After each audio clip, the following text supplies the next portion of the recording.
It's a pleasure to receive today Andy Mitchell here with us, CEO from Tideway, for his global keynote. And a bit introduction, short introduction from Andy.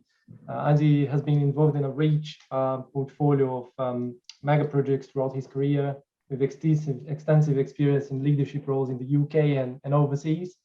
And recent high-profile projects include the Hong Kong Airport, the Thames Link program in the UK, and of course Crossrail as program director and board member before joining Tideway as CEO. I would also like to highlight Andy's significant contribution to construction industry in the UK, including as the former chair of the Infrastructure Client Group and the current co-chair of the Construction Leadership Council, the CLC, playing a very important role to support the industry during the pandemic with different challenges and guidance. Also, from a leadership perspective, and very important, as a senior leader, Andy supports a range of activities and initiatives to change the industry and move forward and inspire the new generation addressing important societal challenges. So I would encourage you to check Andy's activities there and the causes he's supporting, which are very important. Right, before handing over to Andy, please put your questions in the chat or Q&A box. We'll come back to them in the Q&A session after his global keynote. Andy, thanks very much for joining us today. And without any further ado, the virtual floor is yours. Over to you. Okay, thank you, Giuliano. Thank you for the kind introduction, and thank you to everybody who's here for tuning in. So what I would like to do is talk about Tideway. I know there was some specific interest around a few topics, so I'd like to sort of get through the presentation as quickly as I can and make sure we do have time for questions at the end. But I know some of the questions were around the sort of concept of a company versus a project and how did that all fit. And I'll try and paint a bit of a picture there. But as I say, hopefully we can explore anything that people would like to afterwards. So Tideway, infrastructure project in London to build a new sewer under the River Thames to prevent the 60 spills a year that have historically happened into the river. And on average, that's about 40 million tons or cubic meters of untreated sewage that spill into the river. On an average year, on a bad year, that's been as high as 55 million tons. And fundamentally, what we're doing is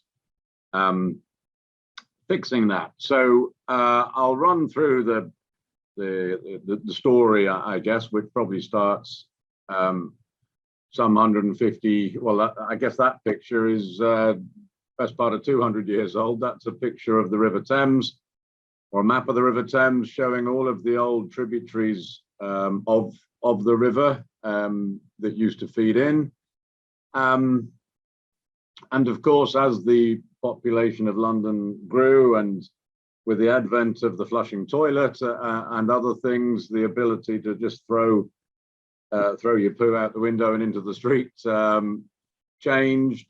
But the volume of people and then the volume of water that came with the sewage and the toilets meant that needed to be dealt with. So people started building cesspits, and they leaked a lot and contaminated groundwater and were flooding people's basements. So, and it got such that really what people did was channel the sewage into these tributaries of the River Thames, which then obviously took that to the Thames, and the Thames got more and more polluted to the point in the 1850s where Parliament was even thinking of moving to Oxford because the smell of the Thames was so bad. And that culminated in 1 year, which they called the Great Stink, where it really was totally unacceptable. So Sir Joseph Bazalgette, who was the municipal engineer at the time, or the metropolitan engineer, fundamentally built what we see on the map here, which is the current London sewer system, a series of lateral sewers that intercepted these tributaries, carried the sewage that they would have taken into the river, took them all to the east That's now been extended a little bit, but fundamentally take the sewage further away. At that point, it was still significantly being discharged into the river, but it's a very tidal river, but that they were taken sufficiently far east that the tides didn't bring the sewage back into central London. So that's what he did. And as I say, the sewage treatment works have been built at the end of his system, north and south of the river. And that served London very well. However, there were 2 million people in London when Sir Joseph Bazalgette was doing this, and we think he had about a population of 4 million in mind, but there's nearly 9 million people in London now. A lot more concrete, a lot more tarmac, a lot less ability for rainwater to seep into the ground, and obviously the rainwater is channeled into the same sewer network, and which is why we find ourselves where we are now, where Sir Joseph Bazalgette's system is working perfectly. It just can't cope with the volume that it's being asked to deal with. So when his system is full, it's got no, well, you have a choice. You can either let the sewage spill back into the streets, or you let it spill into the river. That's what the system was designed to do, and it's doing exactly that. So cue us, if you like. So here's a sort of schematic. You've got the house that feeds a sewer network, which is also fed by the runoff from the roads and all the hard standings. And that goes to the second circle to the right of the house, which is Sir Joseph's main sewers, those lateral sewers. And what we're doing is tapping into that in a schematic sense, building a shaft, which gets you down to the level of the sewer that we're building, which is under the river. And that shaft feeds that new sewer, and it adds the additional capacity. So there's the story of the 2 million to the 4 million to the 9 million, and who knows where we're going, but it's not it's not sufficient at the moment, and it's only ever going to get worse. So that's what sort of got us to where we are. So the scheme itself looks like this. As I say, it follows the sewer that we're building starts in the west of London at Acton. It makes its way to the river. It follows the line of the river all the way down, because these spill points from Bazalgette's system are on the north and the south banks of the River Thames. So we do a bit of a zigzag from bank to bank to try and get close to the spill points. So every one of the circles that you see is a shaft, which is part of that intervention, and they're getting the sewage down to the lower level.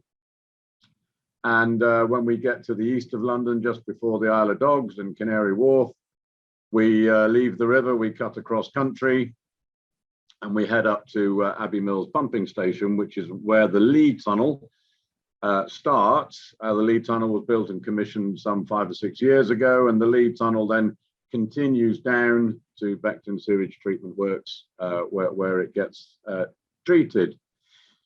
There's a couple of tributary tunnels. One is you see on the left or the west, the Frogmore Connection Tunnel, and there's another one in the east which starts at Greenwich and feeds into Shaft 17 there in Southwark. So that's the entire system. It's a gravity sewer, so the whole thing just falls continuously. So the sewer is about 35 meters deep at point number 1 in Acton, and it falls at about a rate of 1 in 800. So it's about 65, 70 meters deep when it gets to Abbey Mills, and then the Lee Tunnel just keeps on falling and is the best part of 80 meters deep by the time it gets to Beckton Sewage Treatment Works. We have the schematic. Here's a little bit more of a sense of actually what we've been building. So this is a slice through the embankment. You can see the London Eye, so it's near Westminster. And you can see the embankment that Sir Joseph built. So none of that existed before he started. And I guess in a typical Victorian sense, what he did to create the space for the sewer, he also then built the services corridors that you can see next to the sewer. But while he was at it, he built one of the world's first underground railways just because he could. I guess that's typical Victorian ambition. So we intercept at that point. We build our big shaft. We have to control the water as we drop it. If you take Blackfriars, which is pretty much where this image is sort of imposed on, at Blackfriars in full flow, you've got 30 tons a second or 30 cubic meters a second spilling into the river, and that's got to drop 50 meters. So there's a huge amount of energy that needs to be dealt with there. So what we actually do is we feed it radially, circumferentially, if you like, tangentially into what we call a vortex tube, which creates a spiral or a vortex that allows the water to flow in some kind of control down to the bottom where it settles, and then spears over that little weir wall you see at the bottom and into the main tunnel and away. So that's at every one of those circular sites that you see on the map, and you can see all of this on our website if you want to find the details. That's typically what we've been building at every location where there's a circle. So it's a large tunnel. It is 2 meters diameter internally, so that's larger than the Crossrail tunnels. It's 25 kilometers long. A really important feature of this is its volume, and hence the diameter of the tunnel, 1.6 million cubic meters, because the problem is, even though Beckton sewage treatment works, which receives all of this, has been upgraded, and Thames Water believe it's one of the largest, if not the largest, sewage treatment works in Europe. It simply can't handle what's coming at it anyway when it rains heavily in London now, and it certainly can't handle the extra material that we're capturing that would have gone into the river. So our tunnel, when it's not raining, our tunnel sits dry and empty, and is therefore a 1.6 million cubic meter reservoir. So it just fills up while it's raining. And when it stops raining and Beckton can then almost literally get its head above water, the big pumps kick in, drains our tunnel, our sewer system, processes it through the plant, and then our tunnel sits there dry, waiting for the next rainfall. So that's why it's the size and the shape that it is. We started construction in 2016. We're here now at the back end of 2021. We're getting near, we've got about 4 or 5 months more tunneling, and that's all the tunneling and all the underground excavation finished. And we're getting ready to start the local commissioning, testing and commissioning next year of each of these fill point sites. And we declared a few 6 months ago that it's our intention to start commissioning in October 23, and then getting to the point in 2024 when we're done and we've proved it all works, and that'll be us done. So that's what we've been up to. I guess I'd like to talk about some of the challenges that we've had along the way, and perhaps the first one we could deal with is this company or project thing. So we're the financing behind Tideway, it's a privately financed project, but the whole financing model has been designed to make it look like and behave like and return like any other investment in a utility in the UK. So all of the UK water companies are privately owned.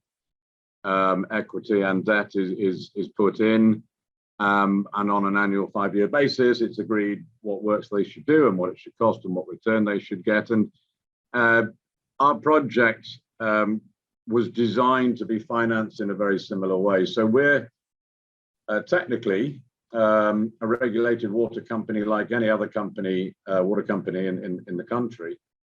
But of course, we don't operate anything. And ultimately, when we've built our network, we hand it back to Thames Water to operate, and we really have no other significant role thereafter. So in many ways, you could say, well, it is just a project then, surely, because the company after the project doesn't really have much to do. And and that's probably true. But when we go back to looking at the financing model, and the government were keen that it was privately financed, and therefore we should be managed in a way similar to other water companies. At a time when PFIs were not particularly attractive anymore, and a lot of adverse criticism of those, either too generous to investors or just didn't work, or not sufficiently, or not profitable at all in some ways. So PFI wasn't really very popular. And if you take it, the main idea behind a PFI, or a lot of PFI sort of lump sum type projects where money is put in by investors and they have to wait quite a long time with quite a lot of risk of a whole bunch of things going wrong and then not getting the returns that they get, not getting the returns that they expected, and therefore having much higher requirements or risk pricing, if you like, such that they stood a chance of coming out at the end with at least some sort of return. So this was decided that, like any other water company, as investors, both the equity and the debt that was put in would get a return as if it was a normal operating water company or utility. And therefore investors could be convinced that this was just like investing in any other UK utility. So we ostensibly are a project, but technically we are a regulated water company. And that was just something that we had to understand. And part of the challenge was, well, what would investors in a normal water company expect to see? Yes, they'd expect regular returns. They'd expect to see a typical corporate behavior. They'd expect to see the sort of information and reporting that you'd expect of any company. But on the other hand, as I say, if I go to the next slide, this project did have a lot of controversy. These were not uncommon headlines when I first joined the company some 7 or 8 years ago. Controversy around the financing mechanism. There was still, I guess, a lot of a range of feelings around private investment in utilities. The fact that we were incubated, if you like, under Thames Water, and at the time Thames Water weren't necessarily the most popular water companies, and then a planning approval process called a DCO, Development Consent Order, which was quite divisive in its own right, meant that by the time we arrived, there was a lot of pretty negative thought around. Yes, of course there was support, and that's why we got to being launched, but it was a pretty tricky place to launch any endeavor or any company or any project. So that was a bit of that backdrop. Ultimately, we were bought by our shareholders, all of whom are our board members. We have a very recognizable PLC type board structure. So we have 4 shareholders owning a company that they decided would be called Bazalgette Tunnel Limited. And the challenge we had was their requirement was to put in £1.3 billion worth of equity, shareholder funds as equity.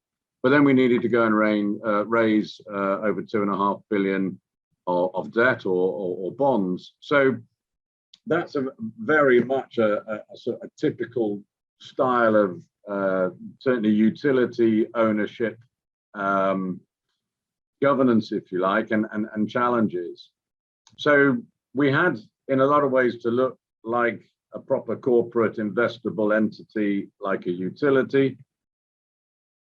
But of course, our business was one of building a construction project, and we've broken it up into 3 contracts. So the day that we were bought and our 1.3 billion of equity came in was the day that we awarded the construction contracts also. And all of this was sort of tied up back to back so that people, to the greatest extent possible, knew what they were buying into or being funded by in the case of the main works contractors that we had. So we had this challenge of needing to look like an investable company, but also needing to be a credible project.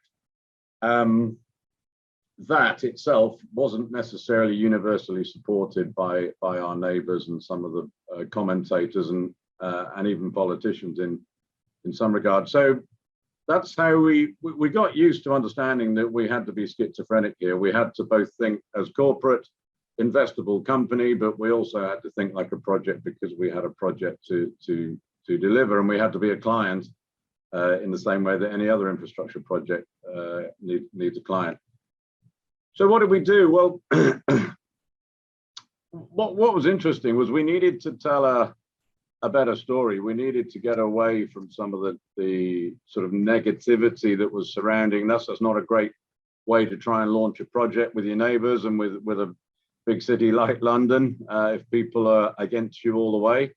Not a great way to try and raise £2.5 billion worth of debt if there's a lot of negativity about you in the press. So we needed to understand, well, how did we explain our story? How did we try and get on a better footing than the one that we found ourselves in when we arrived? The other thing I think to say was that when I joined the company, I heard a lot of technical language. I heard a lot of, we're talking about decibels and tons and cubic meters and volumes and all sorts of things. But none of that described what I saw in the people. There were 350 people here when I got here, and what I was seeing was a passion and a commitment and a greater purpose, if you like. And people kind of knew what they were doing. They'd come to clean up London's capital, the UK's capital city river. And there was a whole bunch of feel good, but there wasn't a vocabulary that went with it. As I say, it was all a technical one because those were the arguments that had to be pursued at the time.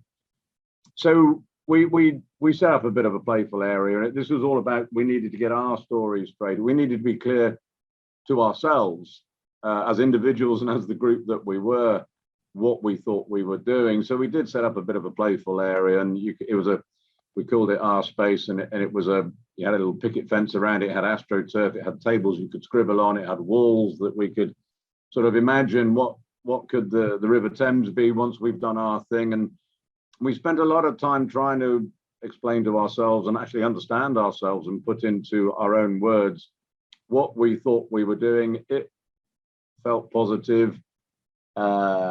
It made us look good, and if it made us feel that way, then maybe there was a chance we could help other people feel that way. So we went a bit off piste, if you like, and a little bit creative. And I've got to say, for an organization that was full of engineers and accountants and lawyers and financiers, I think there were some that were saying, what the heck are we doing here? But we persevered, and as we built that picture, we talked about, well, what are we based in? Well, we're an engineering project, but we have an imagination, and we want that to be understood,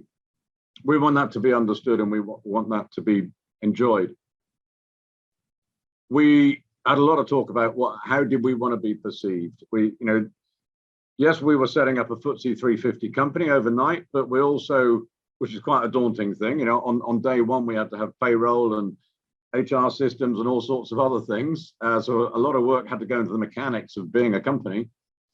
But we, at the same time, didn't have any baggage. We had no history. We could be anything we wanted. And a big part of what we were talking about in those early days was, so how do we want to be? How do we want to be perceived? What kind of employer do we want to be? What sort of company do we want to work for? And we had an awful lot of freedom. And certainly one of my recommendations is that you've got to seize as much of your own destiny as you can. And if you've got that opportunity to define your future and define your world, I would heavily recommend it. So we wanted to describe how we felt, and that's the passion piece. And we concluded that massively important to be authentic, because there was nothing not to be authentic about.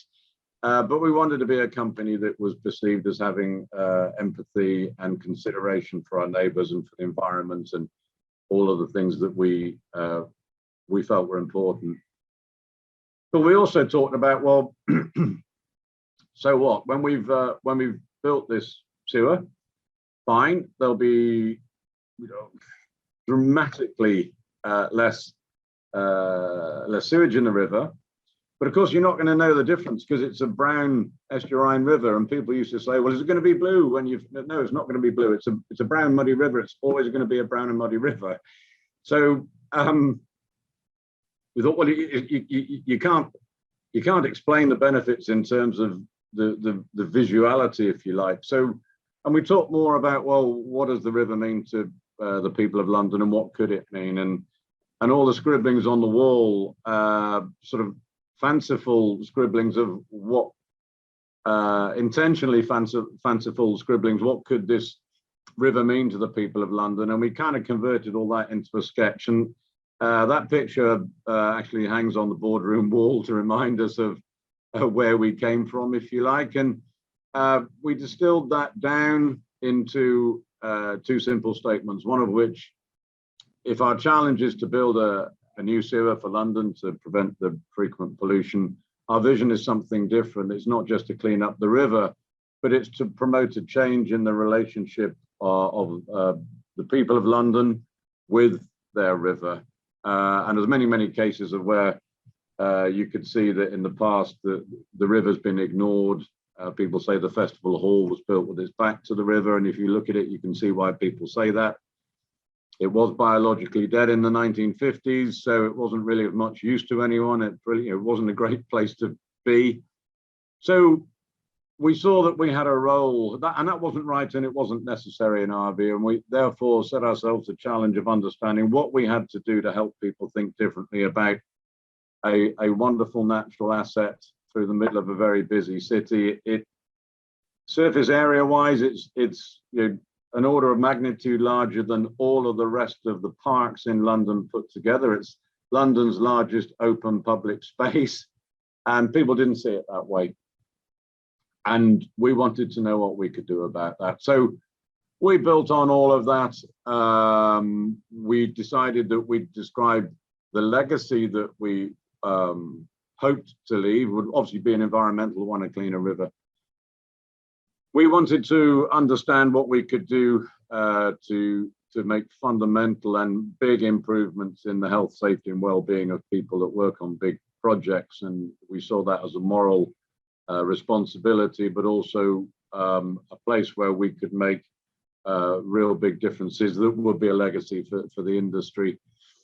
We had a commitment to use the river for transport. That was part of our planning permission, but we wanted to understand what could we do to really change how the river could be used in the future. We clearly understood that there's a big people element to this, and yes, of course, the people that work for us and the obligations or the commitments that we had to employ apprentices, ex-offenders, or people with convictions, as we would say. And our neighbours, and therefore what could we do on these very many fronts of the people that we touch and influence.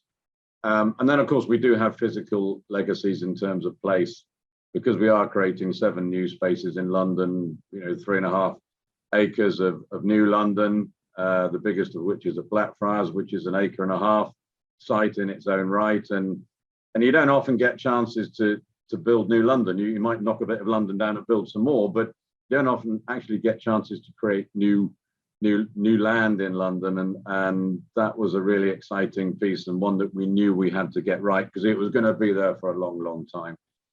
So we spent a lot of time understanding how we wanted to go about leaving a legacy.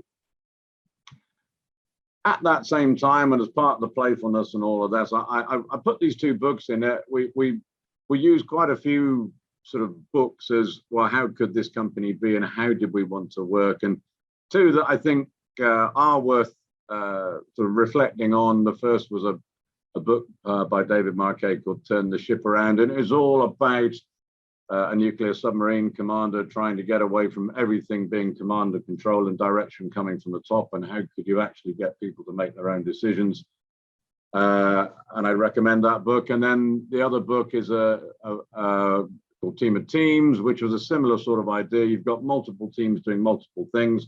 How do you make sure all these teams fit together and actually recognize that them working together is way more powerful, greater than the sum of the parts and all of that. And that was a book by General Stan McChrystal, who actually was in London around about the time we were starting off this, and I had some useful conversations with him and his observations of how to get multi-team organizations working. And there are other books I could talk about. Be More Pirate is another one, which is all about having ambition, but fairness. And I guess my point here is that it did make total sense to us to look at leadership books, to look at lessons that we could learn from, and that was all part of that exploring and pushing the boundaries in terms of what we could be.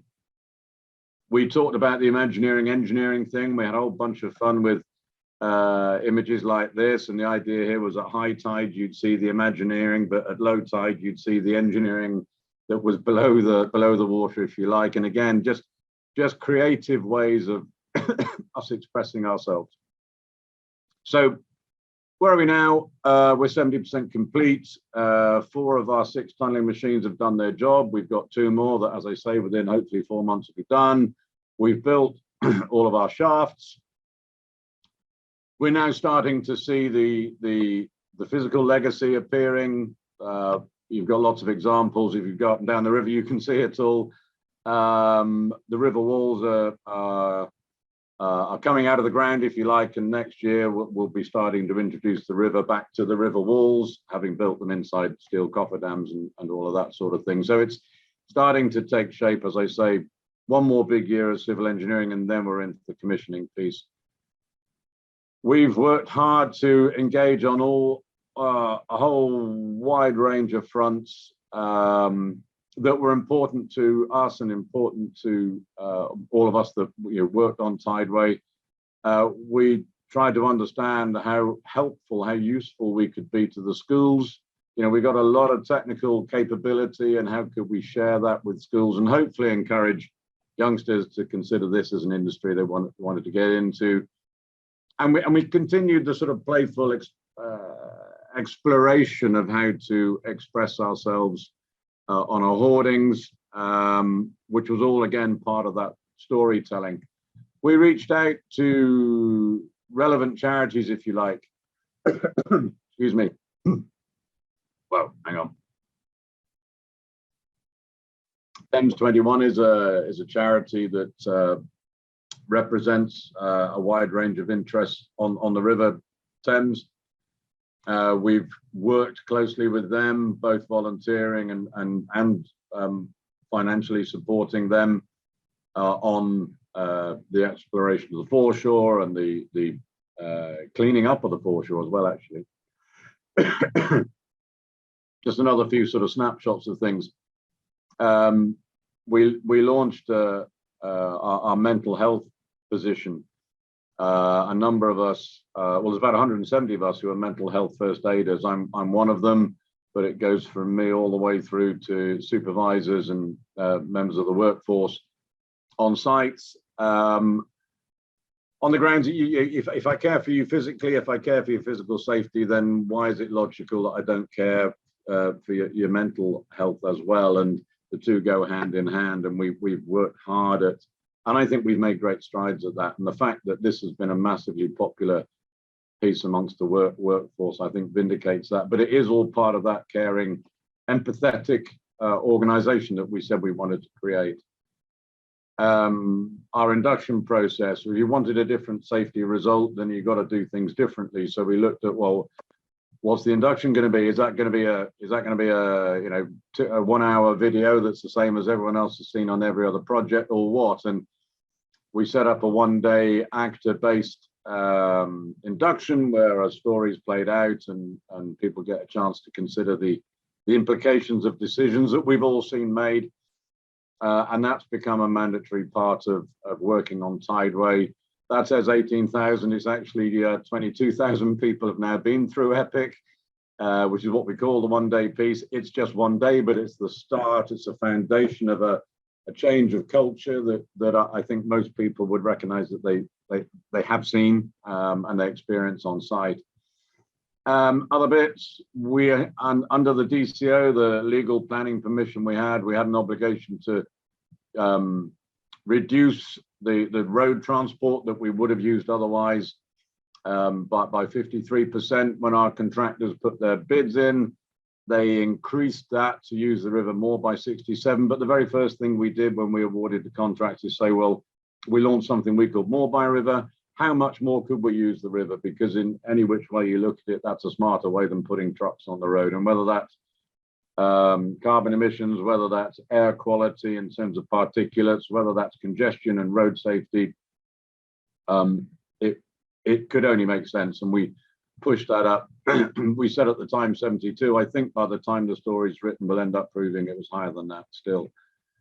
So rather than just moving the materials, the tunneling materials and whatever up and down, we found every way possible. Here's site cabins being delivered to site.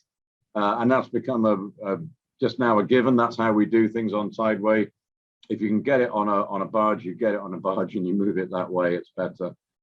We invested in a skills academy to upgrade the competencies and the evidence of competence for the operators on the river. And that was a bit bold maybe, because you can understand the operators on the river were saying, who are you? You know, we've been doing this for 400 years and you're coming along and telling us we've got to do things differently. But ultimately we've got to a point where that's me driving a tug, although it's not. I'm in a simulator there, which is set up near Oxford, which is a virtual Thames 360 room, controls just like a tug controls, and it's a place for people like airline pilots to practice, and we can drive other boats at them, and we can change the weather conditions and just put them through the paces and professionalizing, I think, what's going on. And that is now an accepted piece of training and for any operator on the river. And again, we're very, very pleased that we did that. We took pretty strong and clear stances on a whole bunch of other social issues that were important to us, and we believe were part of what a modern company needed to be. And those have been incredibly popular and well supported. Yes, we've got all these. Again, I won't go through all this. You can see all this on our website. We are creating New London. That's actually quite daunting when you think that. I guess one of the things that worries me is in 30 years' time, will this look dated? Will this look like a 70s building, or will actually this still stand out like a Bazalgette embankment as, you know, a really good-looking place that doesn't stand out, if you like? It's just a good place to be, and we hope that's what we've done. Really, all that's I wanted to say. It's been a bit of a whistle-stop tour through the whole thing, but I was really keen to make sure we had time enough to take questions. So I will stop at that point, if that's okay, Giuliano. That's perfect. And thank you very much, Andy, for a fantastic keynote. You highlighted very much the social aspects and the legacy that you want to, and you are clearly delivering on that promise that you established early on.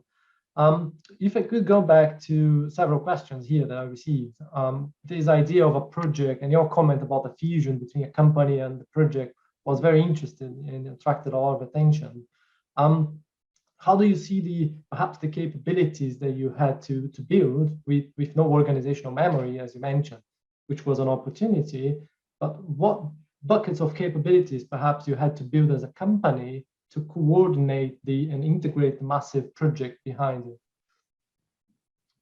Yeah, so we, the management team, including myself, and let's be honest, me and the senior team were part of what was up for sale, if you like, and we needed to be in long enough such that by the time private investors were asked to bid for us, we were credible, and we looked like a team and didn't look like a bunch of people that turned up yesterday. But we also needed, a good year run up to be ready to stand up as a company on day one, and that was a project for us in its own right. And we did all the normal project management processes that you'd imagine around scoping and resourcing and pricing and planning and risk assessment and all of that. So we treated that as our first project, if you like. And what we said to ourselves is, if we can't make a decent fist of this, it's not going to be massively encouraging for any investors. So we knew how important it was that was done really well. And we probably went over the top. but it was successful, and we didn't fall over on day one, and we were paying bills, and fine. Of course, we've refined our processes, and yes, we pinch procedures from all sorts of projects all over the world, but they were good enough they were fit for purpose on day one, and we've refined them, I think, to be really what we need now. That did take a couple of years, if I'm honest. Excellent. And that leads perfectly to the next question, which is about the delivery model of Tideway that was very much emphasized as a new way of delivering major infrastructure projects. You mentioned a lot the financial structure and how the investors came in, etc. But you also have an alliance structure with the contractors and the systems integrator. So I wonder if you could share a bit more on how that alliance was structured, the thinking behind it, and how it is evolving throughout the phases of the project.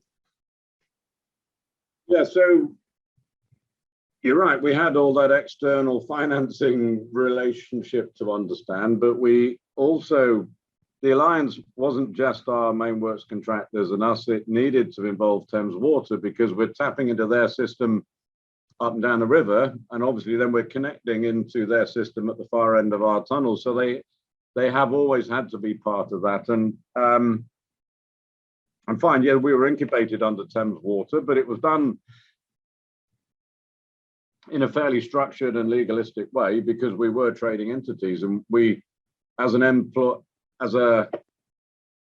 employee of Thames Water, to be sold off, we were sold for £1. Our investors actually paid £2 for us, which I thought was very generous. But we were a fledgling company, but on Thames Water's payroll. But we were agreeing in a reasonably challenging legalistic way. We were agreeing the trading contracts between ourselves and our future trading partner, but currently our employer. So that had some interesting dynamics in it. We were arguing with the people that are paying our salaries, and but again, I think it was all about understanding what you were doing. Why were you doing what you were doing, and therefore trying to make some sense of it. So anyway, the alliance included us and the contractors and Thames Water, but we've got stakeholders outside of that who do influence what we do. We have the Environment Agency, we have the government department, DEFRA, and all of this was agreed in the structure of how we interfaced with our key government, and that included Treasury, actually, our key government stakeholders. And we have a regular quarterly formal meeting, which has obviously got reporting, but also deals with the issues of the day. So all of those things needed setting up as well. And again, that took a little bit of shaking down for some of that to make sense. The alliance with the contractors, for a large part, has not been able to outweigh the significance of each individual contract with our joint ventures.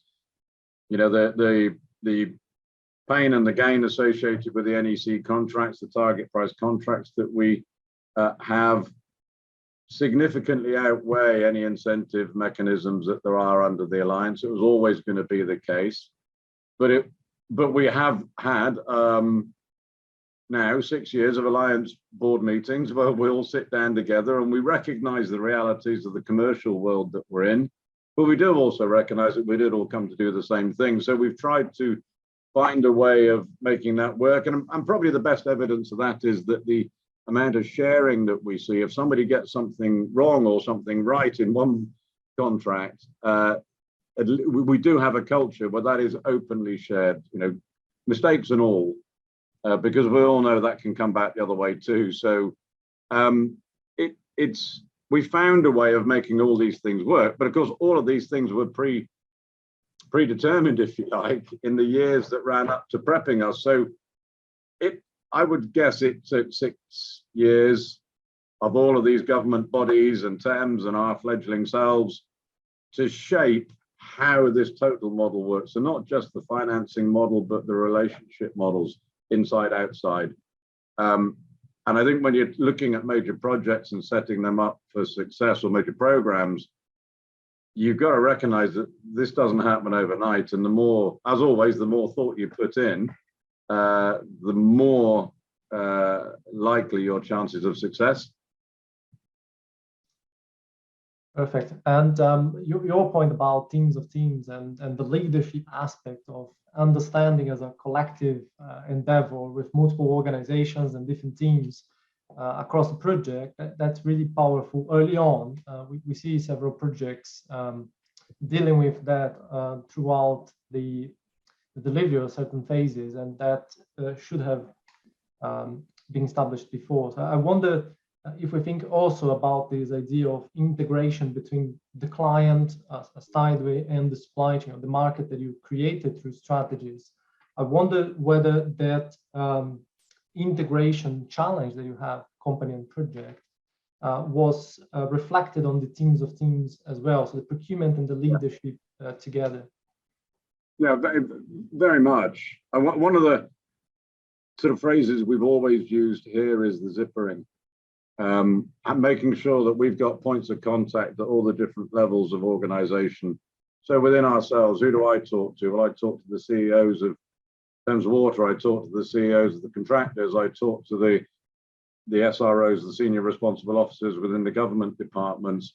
Well, that's great, but what happens at the next level down? And we've tried, and we've done well, I think, at making sure that we're connected at multiple levels. So ultimately, there's someone dealing with the Thames Water operator who's operating a sewage network on a daily basis. That's somebody on one of our sites whose job it is to work with them. And we've tried to keep that clarity because you've got to have it that way, but you've also got to make sure that you understand who says what to who. But you could trip yourself up really easily here. And that's something you have to stay, alive to, because people change and people move on. And so, but maintaining effective multi-level, all-level communication has been a really big part of that. Excellent. And a follow-up question on that we have is about, obviously, as the CEO and the board, establishing the board, the formation of boards, and more importantly, as you mentioned, since 7-8 years in the program, the evolution of that over time, how it changes the configuration of the board and different expectations, different phases, perhaps. Yeah. So the collective guiding mind of the project. I wonder if you could share some reflections on that. Yes, for sure. So as I say, we operate as if we were a PLC. I mean, technically, some of our bonds are publicly tradable, and therefore we've got to behave like a PLC, and we have all the rules around disclosure that you would expect from that investors would expect. So we've got a fairly normal structure. We have a chairman, I'm the CEO. We have two other executive directors on the board. We have one board member for each of our 4 investors, and then we've got 5 other independent directors, so they outnumber the shareholder directors, and trying to follow all the proper governance that you'd expect. We do an annual review of the board performance. The first one's internal, the second one is an external. I sit with the senior independent director and look at the composition of the board, including the chairman, and obviously he does the same about me too. So we made sure that we had people on the board that understood how PLC boards worked, and certainly that's the case of our chairman, Sir Neville. We have evolved the skills and the experience of our non-exec board members. So as we were a financing entity as much as anything at the beginning, and there was a finance leaning to the experience of our indirects. But if you go now, we've got ex-CEOs of 2 ex-CEOs of construction companies. We have John Holland-Kay, who's the CEO of Heathrow, who very much understands operational matters. And these people joined as we got into the construction and now the operational phase. So we've tried to make sure that we've got relevant experience, and we've got to explain ourselves in our annual report. And there's £4 billion invested in this one way or the other, and every one of those investors has a right to be convinced of why that money is safe. And so you've got to do all that very publicly as well. And also we knew we were a flagship financing model. And obviously there's a lot of talk about new nuclear following this RAB-based model. And we knew that we had a responsibility to protect the reputation of the model if we possibly could, because it had potential future uses. And that looks like that's turning out to be the case. Good.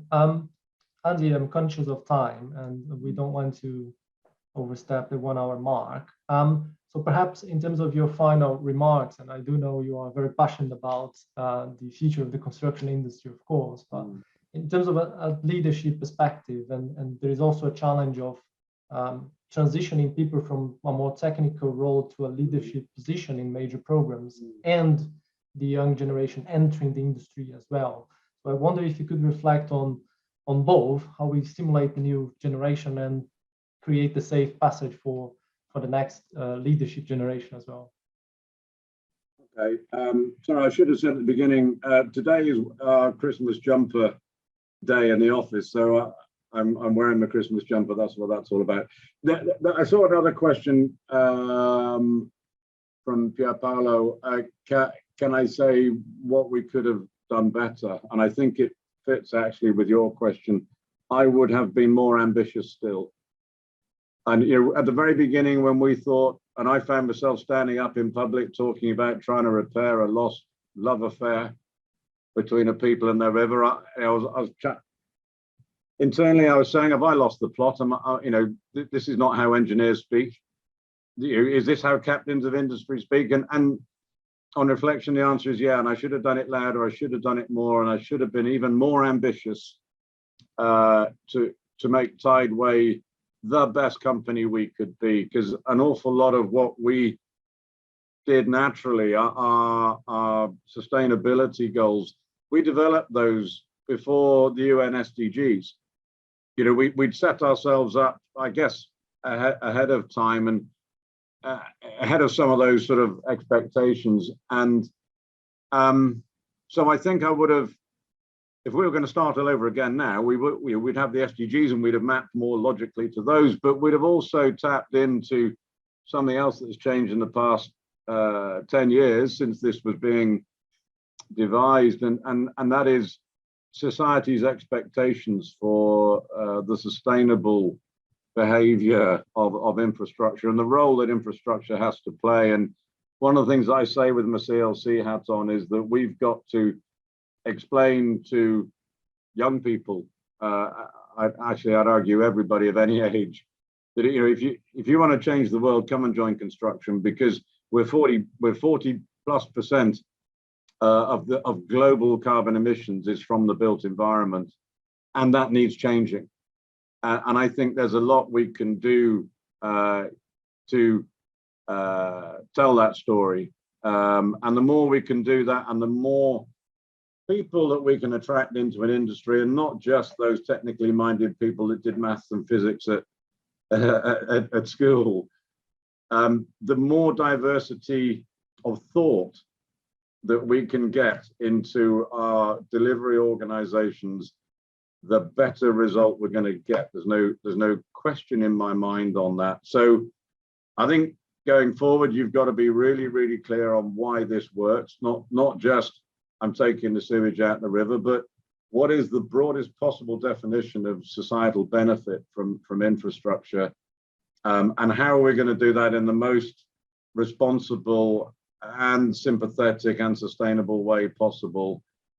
Maybe we were answering some of those questions before we were being asked, but I know now that if you were going to try and do this all over again, you'd better have those answers ready at the very, very beginning, because it's going to be bloody difficult otherwise. And that's how it should be. We should have this broader sense of our role in society, and I think it's really, really exciting.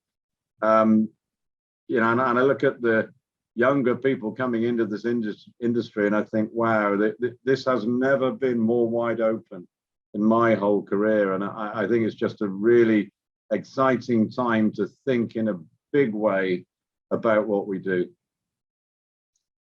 Absolutely brilliant. And that's a very powerful message to close our session and your keynote today. If you want to change construction, come and join the industry, because that's a very exciting platform in a diverse community.